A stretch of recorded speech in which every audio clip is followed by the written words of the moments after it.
চেকের মামলার ক্ষেত্রে আমরা প্রায় দেখি যে টাকা না দেওয়ার একটা প্রবণতা সব আসামির মধ্যে লক্ষ্য করা যায়। তো এক্ষেত্রে আজকে আমি একটা বিষয় আলোচনা করব। তো চেকের মামলার ক্ষেত্রে আপনি জেল খাটলেন, আপনি ভাবলেন আমার জেল খাটার সাথে সাথে আমার টাকা মওকুফ হয়ে যাবে। এই ধারণা কিন্তু ভুল। ধরেন আপনাকে কোর্ট আপনাকে ১ বছরের সাজা দিয়েছে আর আপনাকে চেকের আপনার ২ গুণ টাকার জরিমানা দিয়েছে। চেকের যে টাকার পরিমাণটা লেখা ছিল তার ২ গুণ পরিমাণ আপনাকে জরিমানা দিয়েছে। এখন এই সাজা আপনি ১ বছরের মনে করলেন যে ১ বছরে যদি আমি জেলে থাকি তাহলে আমার টাকাটা মনে হয় দেওয়া লাগবে না। আসলে এই ধারণাটা কিন্তু ভুল।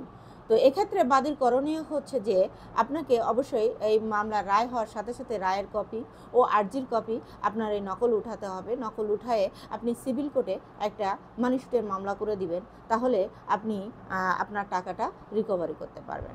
ধন্যবাদ সবাইকে। আল্লাহ হাফেজ।